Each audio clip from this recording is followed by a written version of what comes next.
Shalom, mengucap syukur pagi hari ini kita boleh diberi hidup yang baru oleh Tuhan. Kita diberi kasih karunia yang baru oleh Tuhan. Mari sebelum kita merenungkan satu ayat firman Tuhan, kita mau sama-sama mempersiapkan hati kita. Kita mau datang pada Tuhan mengucap syukur untuk hari yang Tuhan beri. Haleluya Yesus, Kau baik dalam hidup kami Tuhan. Kaulah satu-satunya dalam hidup kami. Kaulah pengharapan kami Tuhan. Kaulah yang kami andalkan dalam hidup kami. Haleluya Yesus.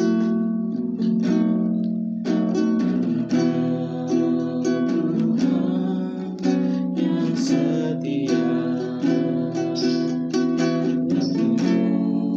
selalu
karena Kau baik dalam hidup kami.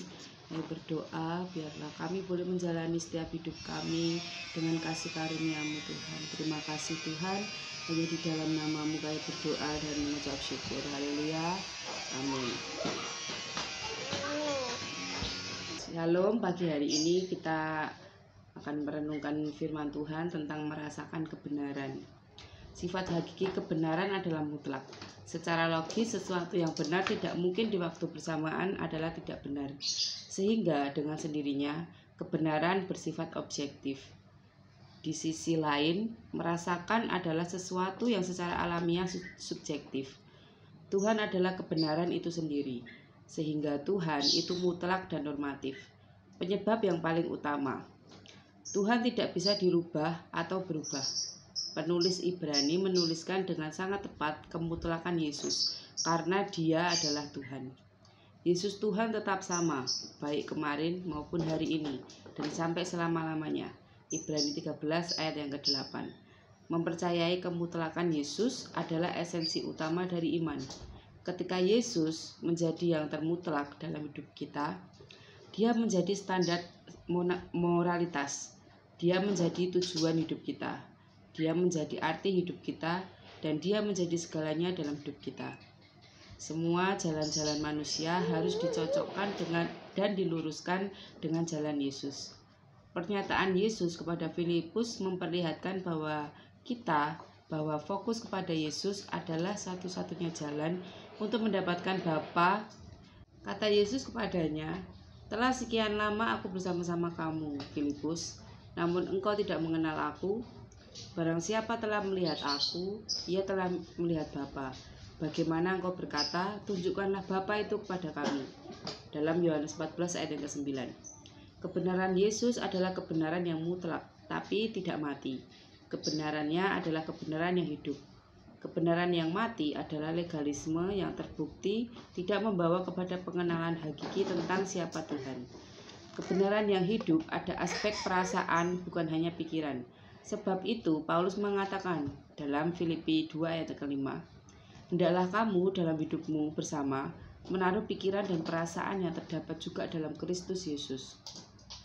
Yesus tidak hanya seorang guru besar yang mengajarkan ajaran-ajaran moral dan kebaikan. Dialah kebenaran itu sendiri. Dalam Yohanes 14 dan ayat yang ke-6. Dan Yesus adalah seorang pribadi, bukan ideologi. Sebab itu, untuk mengerti Yesus, mengerti Tuhan kita, harus bisa merasakan kebenarannya. Berpikir kebenaran membuat kebenaran dimengerti. Merasakan kebenaran membuat kebenaran itu hidup. Keduanya dibutuhkan dalam perjalanan rohani kita mencari Tuhan. Demikian yang kita bisa renungkan hari ini, di mana Yesus adalah kebenaran itu sendiri yang harus kita cari, saudara. Biarlah hari-hari kita boleh berfokus hanya kepada Tuhan. Terima kasih untuk waktu yang boleh saudara luangkan untuk mendengar renungan hari ini. Tuhan Yesus memberkati.